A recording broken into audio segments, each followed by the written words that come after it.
नमस्कार बच्चों, कैसे हैं आप सब। आशा करती हूँ आप सभी अच्छे होंगे, स्वस्थ होंगे, खुश होंगे और अपनी पढ़ाई भी अच्छे से कर रहे होंगे। तो जैसा कि आप सभी जानते हैं, मैं हूँ आपकी हिंदी की अध्यापिका और मैं स्वागत करती हूँ आप सभी का आईसीटी वर्चुअल क्लासरूम में। और आज यहाँ पर एकत्रित हुए हैं पढ़ने के लिए क्लास 10th की हिंदी। क्लास 10th की हिंदी में हम पढ़ रहे हैं हिंदी व्याकरण और उसमें हमारा टॉपिक है पद परिचय। तो हमने अपने लास्ट सेशन में संज्ञा और सर्वनाम का पद परिचय यहाँ पर पढ़ लिया था और संज्ञा और सर्वनाम का पद परिचय पढ़ने के लिए हमने यहाँ पर कहा कि हमें सबसे ज्यादा जरूरी चीजें जो याद करनी है वो है उनके भेद। तो संज्ञा को हमने यहाँ पर पूरी तरह से कंप्लीट करके पढ़ लिया था, बहुत अच्छे से हमने क्लियर करके यहाँ पर संज्ञा का पद परिचय पढ़ा। उसके बाद हम पढ़ रहे हैं सर्वनाम का पद परिचय। तो सर्वनाम के 6 भेद मैंने आपको यहाँ पर बताए और सबके अलग अलग शब्दों को मैंने यहाँ पर आपको डिस्क्राइब किया कि किस तरह के शब्द कौन से भेद में प्रयोग किए जाते हैं और उसी का आप उस तरह से पद परिचय देंगे। तो आज उसका एग्जाम्पल के साथ हम यहाँ पर पद परिचय करेंगे और साथ ही उसके बाद क्रिया विशेषण आदि को भी यहाँ पर डिस्क्राइब करेंगे। तो हम चलते हैं स्मार्ट बोर्ड की तरफ, शुरू करते हैं अपने आज का सेशन। बिल्कुल रेडी हो जाइए कॉपी पेन पेंसिल लेकर। सभी बच्चे ध्यानपूर्वक पढ़ेंगे और समझने का प्रयास करेंगे। तो हमारा जो लास्ट सेशन था पिछला, उसमें हमने यहाँ पर जो पद परिचय है सर्वनाम का वो हमने जाना। तो सर्वनाम के पद परिचय में हमने एक एग्जाम्पल मैंने आप लोग को बताया कि मैं जनकपुरी में रहती हूँ। मैं जनकपुरी में रहती हूँ। तो यहाँ पर जो मैं शब्द है, ठीक है, मैं शब्द है वो आपका सर्वनाम है। ठीक है, मैं शब्द आपका सर्वनाम है और आपने सर्वनाम का पद परिचय देना है। तो ये मैंने यहाँ पर आपको कहा कि सर्वनाम का पद परिचय देने के लिए आपको क्या क्या चीजें क्लियर होनी चाहिए। आपने नोट डाउन किया है सबने अपनी कॉपी में। भेद, पुरुष, लिंग, वचन, कारक और क्रिया के साथ उसका संबंध। तो मैं जनकपुरी में रहती हूँ के लिए आपको क्रिया का भेद, सर्वनाम का भेद बताना होगा, मैं का भेद बताना होगा, जिसके लिए आपको सर्वनाम के कितने भेद होते हैं वो पता होने चाहिए और साथ ही कौन सा जो भेद है उसमें कौन सा शब्द प्रयोग किया जाता है वो आपको क्लियर होना चाहिए। तो यहाँ पर हमने सर्वनाम के 6 भेद आपको बताए और इन 6 भेदों में सबसे पहले हमने कहा पुरुषवाचक सर्वनाम। तो पुरुषवाचक सर्वनाम जो आपका होता है उसमें क्या होता है कि आपका 3 तरह के यहाँ पर सर्वनाम शब्द होते हैं। कौन कौन से 3 तरह के सर्वनाम शब्द होते हैं यहाँ पर? बोलने वाले व्यक्ति के लिए, सुनने वाले व्यक्ति के लिए और अन्य व्यक्ति जिसके विषय में बात की जा रही है के लिए जो सर्वनाम शब्दों का प्रयोग किया जाता है, जिस शब्द का सर्वनाम शब्द का प्रयोग किया जाता है उसे पुरुषवाचक सर्वनाम शब्द कहते हैं। तो बोलने वाले के लिए क्या प्रयोग किया जाता है? मैं, मेरा, हम। सुनने वाले के लिए तुम, तुम्हें, आप। और अन्य व्यक्ति जिसके विषय में बात की जा रही है उसके लिए वह, वे, उसका, उन्हें आदि। ठीक है, तो ये हमने सर्वनाम, अभी यहाँ पर सर्वनाम शब्दों की जब हमने सर्वनाम शब्द हमने यहाँ पर किए थे तो सर्वनाम शब्दों में मैंने सारी चीजें आपको क्लियर करवाई थी। अगर आपको आपके सेशन में आपने सेशन अटेंड किया होगा तो, नहीं तो ये आप क्लास 10th में हैं और आप इतनी छोटी चीजें जो आप क्लास 6, 7th, 8th, 9th या इससे पहले की क्लासेस में भी पढ़ते आए हैं, तो ये आपके लिए बहुत ज्यादा टफ नहीं होना चाहिए। उसके बाद आता है निश्चयवाचक। निश्चय में ये जो निश्चित वस्तु की ओर संकेत करता है, जैसे यह, वह, वे, ये। ठीक है, यह मेरा घर है, वह तुम्हारी कार है, यह मेरी पुस्तक है, वह तुम्हारी चेयर है। अनिश्चयवाचक, अनिश्चय में जिसमें किसी भी वस्तु या व्यक्ति के बारे में कुछ भी निश्चित नहीं होता है। तो जैसे कोई कुछ, तो एग्जाम्पल में हमने यहाँ पर आपको कई बार क्लियर किया है, बाहर कोई खड़ा है, तो आपको नहीं पता कि बाहर कौन खड़ा है, बाहर कोई खड़ा है। दाल में कुछ काला है, अनिश्चयवाचक। उसके बाद प्रश्नवाचक, तो जहां पर प्रश्न पूछे जाने का बोध होता है उसे प्रश्नवाचक कहते हैं। उसके बाद आता है आपका संबंधवाचक, तो संबंध दर्शाने वाले शब्दों को संबंधवाचक कहते हैं, जैसे जिसका, उसका, जैसी, वैसी। उसके बाद आता है निजवाचक। निजवाचक यानी कि जो खुद के लिए, अपने आप के लिए शब्द जो प्रयोग किए जाते हैं, जैसे मोहन अपना गृह कार्य स्वयं करता है, मैंने अपना काम खुद किया, हमें अपने मोहन अपने आप स्कूल जाता है। ठीक है, तो इस तरह से जो अपने लिए प्रयोग किए जाते हैं, स्वयं के लिए जो शब्द प्रयोग किए जाते हैं, उन्हें निजवाचक सर्वनाम कहते हैं। तो ये यहाँ पर आपको क्लियर हो गए निजवाचक सर्वनाम। तो यही शब्द, जब ये शब्द आपके जहां पर भी आपको नजर आएंगे, आपको ये शब्दों का जब पद परिचय देना होगा, तो ये शब्द आपके होंगे सर्वनाम शब्द। और जब आप देखेंगे कि किसके अंतर्गत कौन शब्द आता है, तो वही आपका सर्वनाम होगा। जैसे पुरुषवाचक सर्वनाम, मैं जनकपुरी में रहती हूँ, ये है पुरुषवाचक सर्वनाम। लेकिन पुरुषवाचक सर्वनाम में भी मैंने यहाँ पर आपको बताया कि 3 भेद होते हैं इसके भी। एक उत्तम पुरुषवाचक जो बोलने वाले व्यक्ति के लिए, मध्यम पुरुषवाचक सुनने वाले व्यक्ति के लिए, अन्य पुरुषवाचक उस व्यक्ति के लिए, देखिए इसको यहाँ पर लिख भी देती हूँ मैं, बोलने वाले, ये सुनने वाले।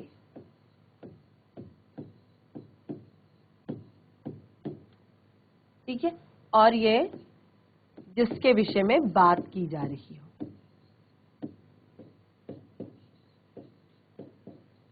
में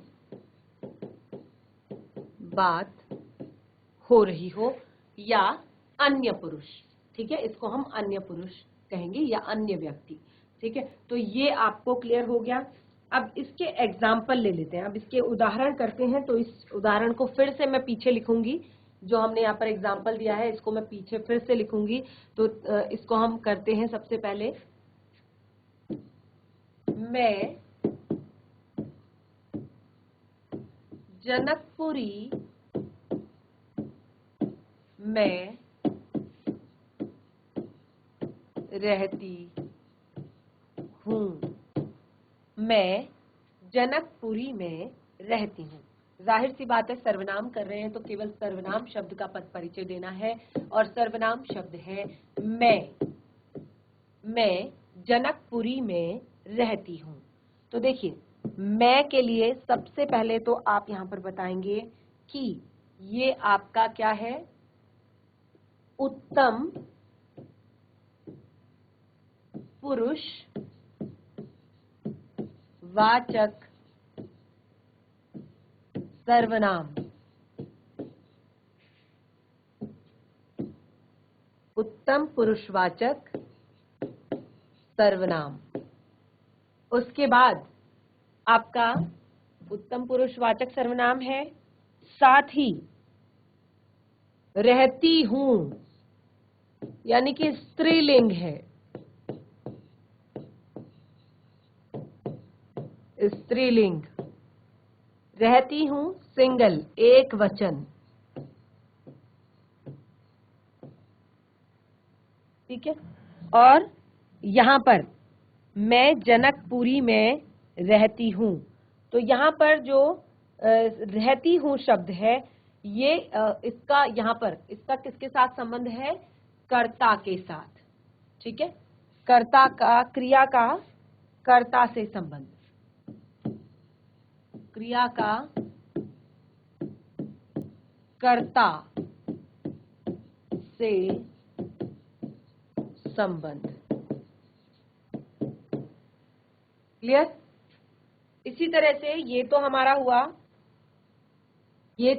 हुआ आपका उत्तम पुरुषवाचक। उसके बाद हम यहाँ पर तुम शब्द लेंगे। तुम चित्र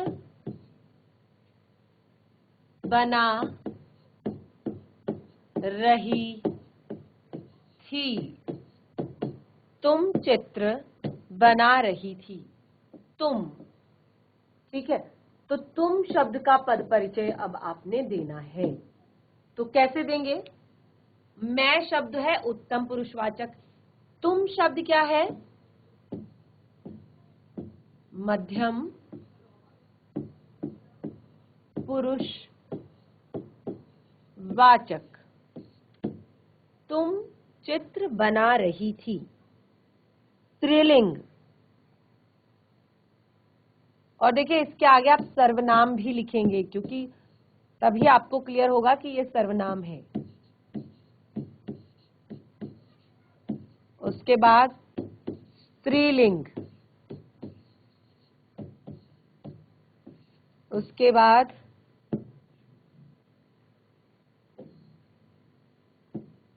एक वचन,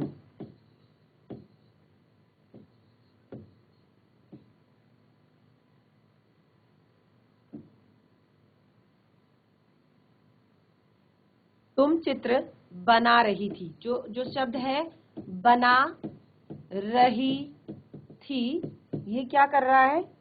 ये कर्ता का,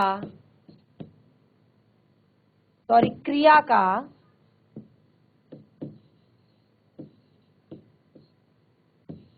कर्ता से संबंध दिखा रहा है। ठीक है, क्रिया का कर्ता से संबंध यहां पर दिखा रहा है। क्लियर सभी को? मैं जनकपुरी में रहती हूं। मैं शब्द जो है वो उत्तम पुरुषवाचक है, क्योंकि उसमें बोलने वाला व्यक्ति आगे है, मैं। यहां पर तुम चित्र बना रही थी, तो ये तुमसे कहा जा रहा है, तो तुम यानी कि सुनने वाला व्यक्ति। तो यहां पर जो तुम शब्द है वो आपका है मध्यम पुरुषवाचक। ठीक है, इसी तरह से इसका एक और एग्जाम्पल लेंगे। वह खाना खाएगा, वह खाना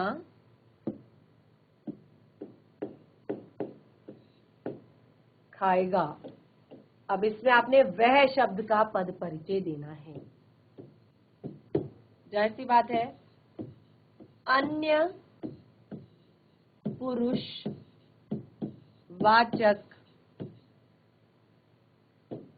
सर्वनाम,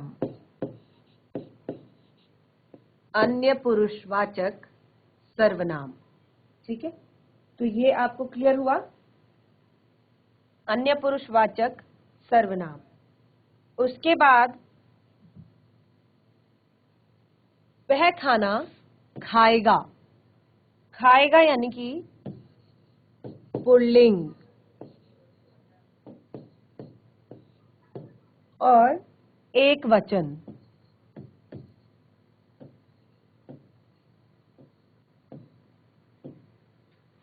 और कर्ता कारक। ठीक है, और खाएगा यानी कि क्रिया का कर्ता से संबंध। खाएगा शब्द जो है वो क्रिया का कर्ता से संबंध दिखा रहा है, क्रिया का कर्ता से संबंध दिखा रहा है। वह खाना खाएगा। तो इस तरह से अब आपने तीनों एग्जाम्पल यहाँ पर कर लिए हैं। तीन तरह के एग्जाम्पल आपने सर्वनाम में कर लिए हैं जो पुरुषवाचक से संबंधित हैं।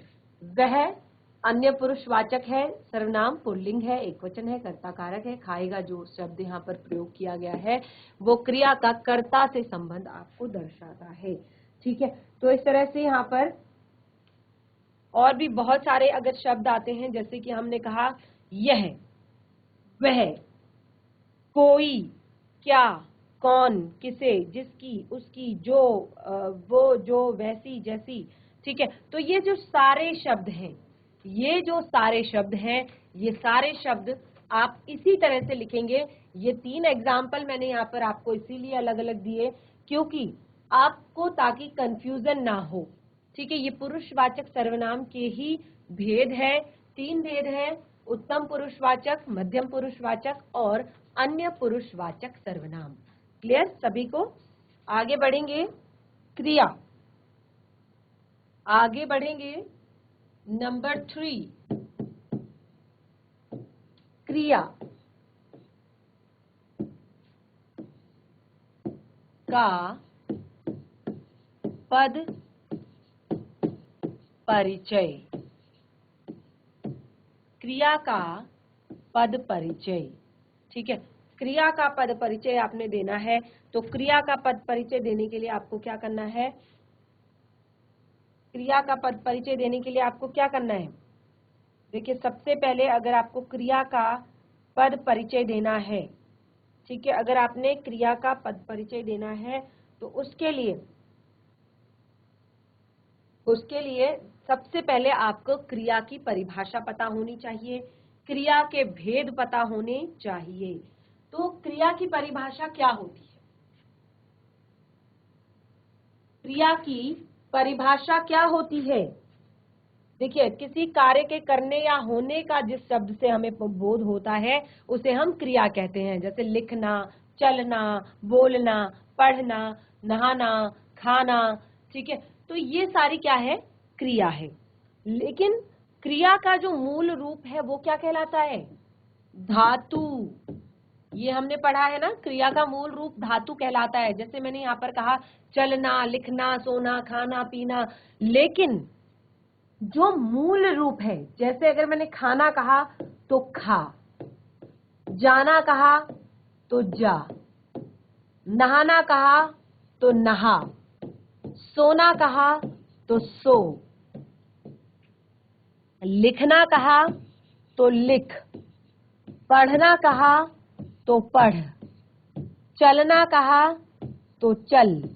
ये जो शब्द हैं, ठीक है, ये क्या है? क्रिया के जो, इन्हें क्या कहते हैं? धातु कहते हैं। क्रिया के मूल रूप को धातु कहते हैं। क्रिया का ये मूल रूप है और इसको धातु कहते हैं।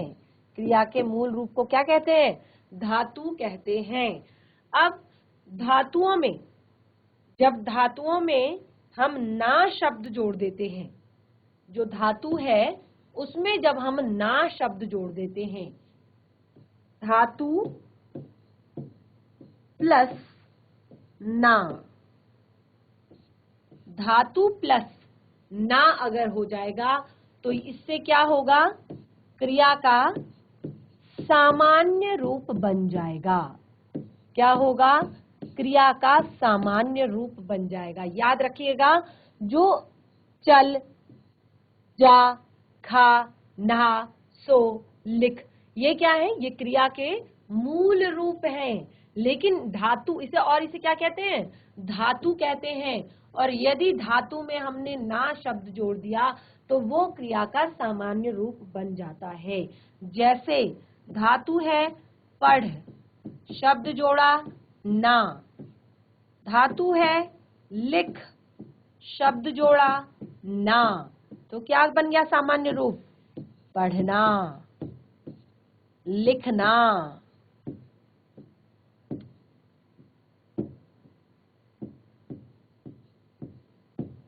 क्लियर? तो यहां पर अब हमें भेद पता होने चाहिए।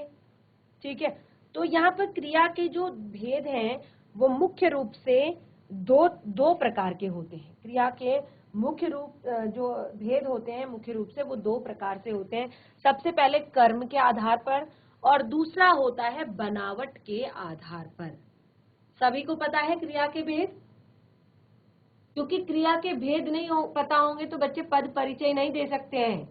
आपको पद परिचय, आपका एक ऐसा टॉपिक है, अगर आपको पद परिचय आता है, अगर आपको पद परिचय निकालना आता है, अगर आप किसी भी पद का परिचय दे सकते हैं, पूर्ण व्याकरणिक परिचय दे सकते हैं, तो इसका मतलब आपको बहुत सारा ज्ञान है व्याकरण का। तो क्रिया के कितने भेद होते हैं? क्रिया के 2 भेद होते हैं। सबसे पहला भेद होता है आपका कर्म के आधार पर, पहला भेद होता है आपका कर्म के आधार पर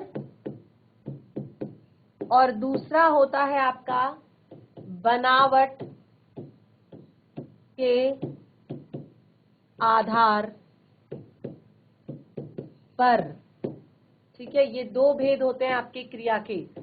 अब कर्म के आधार पर भी क्रिया को दो भेदों में बांटा गया है। कर्म के आधार पर भी क्रिया को दो भेदों में बांटा गया है। कौन कौन से? अकर्मक,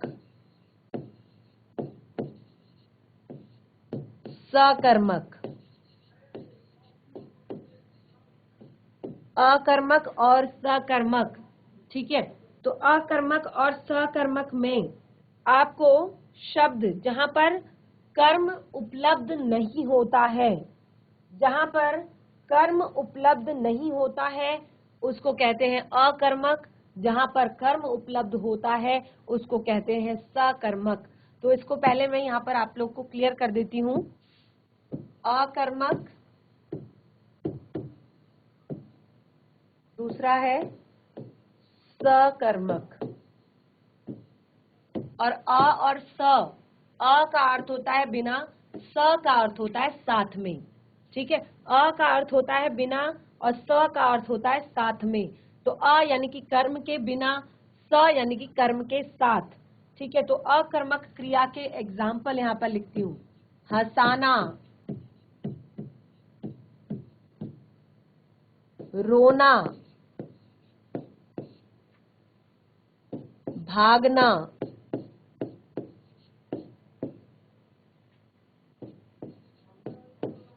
दौड़ना, कूदना, उछलना,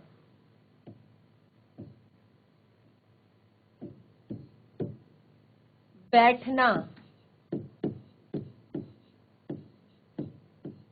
आदि। ये है आपकी अकर्मक क्रियाएं। और अब सकर्मक क्रियाएं कौन कौन सी हैं? पढ़ना, लिखना,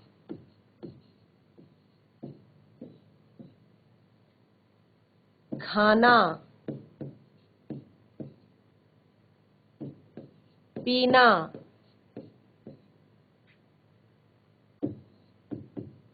बनाना, बुनना, देना,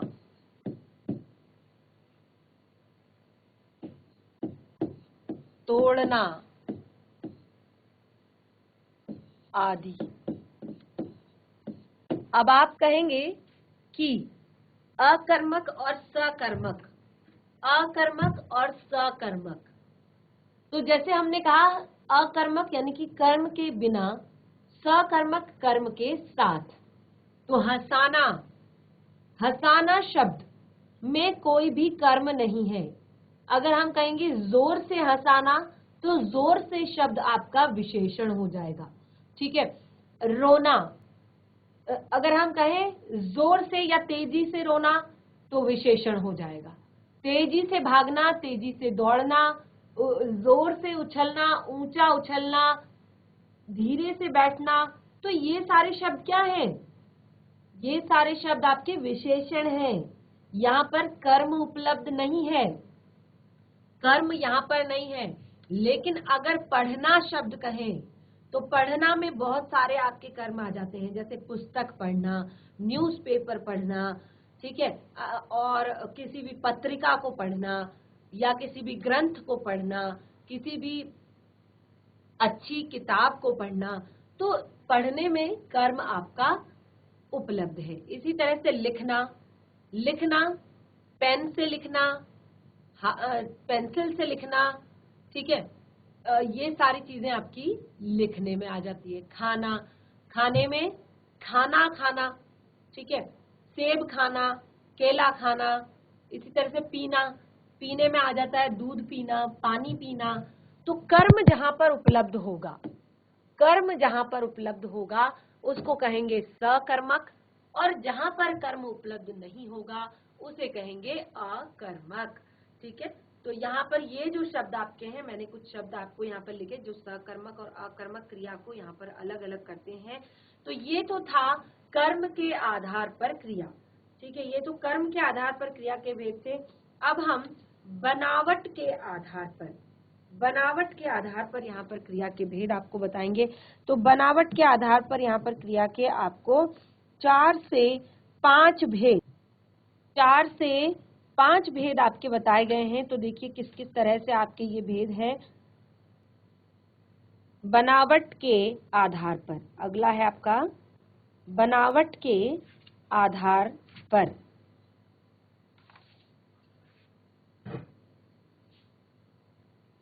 नंबर 2, रचना या बनावट के आधार पर। रचना या बनावट के आधार पर। रचना या बनावट के आधार पर अब आप क्रिया को देखेंगे। तो देखिए रचना या बनावट के आधार में आपकी जो क्रिया है, मैंने यहाँ पर आपको बताया 6 भेद, प्रायः 6 भेद होते हैं। जैसे पहले सभी को यहाँ पर लिख लेते हैं। सामान्य क्रिया,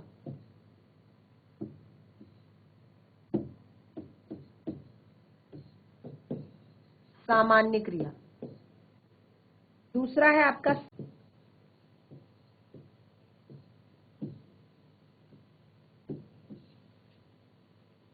तीसरा है आपका नाम धातु क्रिया।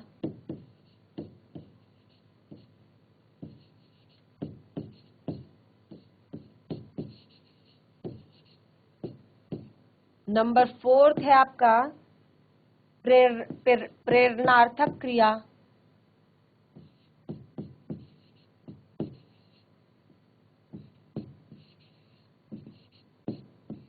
नंबर 5 है आपका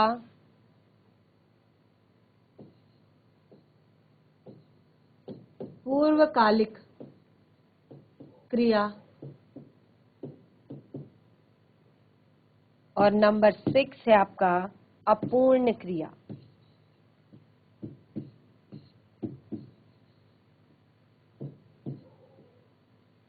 तो ये 6 भेद हैं रचना या बनावट के आधार पर क्रिया के। तो देखिए सबसे पहले हमने कहा सामान्य क्रिया। तो सामान्य क्रिया में जहां पर वाक्य में एक ही क्रिया होती है, जहां पर वाक्य में एक ही क्रिया होती है उसे सामान्य क्रिया कहते हैं। और जैसे नेहा सेब लाई, मोहन कार्यालय गया, राकेश ने कपड़े बांटे, ओम ने दुकान खरीदी, केवल एक क्रिया। ठीक है, अब संयुक्त, अगला है आपका दूसरा संयुक्त क्रिया। ठीक है, नेक्स्ट है आपका संयुक्त क्रिया। यहाँ पर क्या होता है, केवल एक क्रिया होती है। संयुक्त क्रिया में क्या होता है, संयुक्त क्रिया में दो या दो से अधिक क्रियाएं एक ही कार्य का बोध कराती हैं। यानी कि क्रिया 2 या 2 से अधिक होंगी, लेकिन लास्ट में जो आपका कंक्लूजन निकलेगा वो लगेगा कि एक ही काम के बारे में बात हो रही है। मैं यह पुस्तक पढ़ सकता हूँ, मैं यह पुस्तक पढ़ सकता हूँ। तो पढ़ और सकता हूँ, पढ़ और सकता हूँ 2 क्रियाएं हैं, लेकिन एक ही चीज के बारे में बात हो रही कि मैं यह पुस्तक पढ़ सकता हूँ। इसी तरह से वह यह भार उठा सकता है, उठा और सकता है, दोनों आपको 2 क्रियाएं यहाँ पर हैं और एक ही काम के बारे में बात हो रही है। ठीक है, तो इस तरह से ये तो हमारा था संयुक्त क्रिया। उसके बाद आता है हमारा नंबर 3 नाम धातु क्रिया। नाम धातु क्रिया, अगर आप चाहेंगे तो इस टॉपिक को बिल्कुल अलग से आपको फिर से करा दिया जाएगा, लेकिन अभी हम कर रहे हैं यहाँ पर पद परिचय। तो पद परिचय के लिए हम यहाँ पर एक एक चीज क्लियर कर रहे हैं, उसके बाद हम किसी भी वाक्य का पद परिचय दे रहे हैं। तो नाम धातु में क्या होता है, नाम धातु में संज्ञा, सर्वनाम, विशेषण या अनुकरणवाची शब्दों से जो बनने वाली क्रियाएं होती हैं। उसे नाम धातु क्रियाएं, जैसे रमेश दरवाजा रंगने लगा, रमेश दरवाजा रंगने लगा है, रंगने यानी कि पेंट करने लगा है। तो देखिए संज्ञा, सर्वनाम, विशेषण या अनुकरणवाची शब्दों से बनने वाले, रंगने लगा है, पेंट करने लगा है, तो इसको हम कहेंगे नाम धातु क्रिया। इसी तरह से आयुष पाठ दोहराने लगा है, अनुकरणवाची कहा ना हमने, आयुष पाठ दोहराने लगा है, रिपीट करने लगा है। आकाश में तारे टिमटिमाने लगे, आकाश में तारे टिमटिमाने लगे। तो ये सब है आपकी नाम धातु क्रियाएं। उसके बाद आते हैं आपका प्रेरणार्थक क्रिया। प्रेरणार्थक में क्या होता है कि इसमें क्रिया को जो कर्ता, प्रेरणार्थक की बात की गई है, तो यहाँ पर कर्ता के बारे में ये क्रिया नहीं होती है, यानी कि कर्ता क्रिया को स्वयं नहीं करता है बल्कि दूसरे को करने के लिए प्रेरित करता है। क्रिया होती है वाक्य में, लेकिन वो कर्ता के द्वारा की गई क्रिया नहीं होती, वो कर्ता के द्वारा दूसरे को प्रेरित किया जाता है काम को करने के लिए। जैसे राजेश अंशु को पंजाबी पढ़ाता है, राजेश अंशु को पंजाबी पढ़ाता है। माँ बेटी को दूध पिलाती है, अध्यापिका ने नीना से निबंध लिखवाया। तो यह प्रेरणार्थक, यानी कि यहाँ पर कर्ता स्वयं कार्य को ना करके दूसरों को प्रेरित करता है काम करने के लिए। उसके बाद आती पूर्वकालिक। पूर्वकालिक में क्या होता है कि देखिए किसी वाक्य में मुख्य क्रिया से पहले जो क्रिया होती है उसे पूर्वकालिक क्रिया कहते हैं। जैसे शिव कुमार नहाकर पूजा करने लगा, शिव कुमार नहाकर पूजा करने लगा। तो करने लगा और नहाकर, करने लगा जो है वो क्रिया तो आपकी पूर्ण है, लेकिन नहाकर ये शब्द आपका क्या है, पूर्वकालिक क्रिया है। अंत में आता है आपका अपूर्ण क्रिया। तो अपूर्ण क्रिया को यहाँ पर, जहाँ पर कोई कार्य जो है पूरा ना हो, यानी कि क्रिया में क्रियाएं वाक्य का अर्थ पूर्णतः प्रकट करने में असमर्थ होती है, यानी कि वो पूरा अर्थ प्रकट नहीं करती। जैसे दादाजी थे, दादी जी थी, ठीक है। तो यहाँ पर थी और थे शब्द जो है वो आपकी क्रिया है, लेकिन कैसी क्रिया है, अपूर्ण क्रिया है। तो इस तरह से दो भेद हमने यहाँ पर पढ़े। अब हमें यहाँ पर क्रिया का पद परिचय देना है, तो कैसे हम पद परिचय देंगे क्रिया का, एग्जाम्पल लिख लेते हैं। बच्चे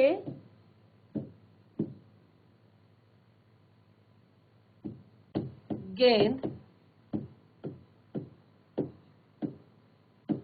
खेलते हैं, बच्चे गेंद खेलते हैं।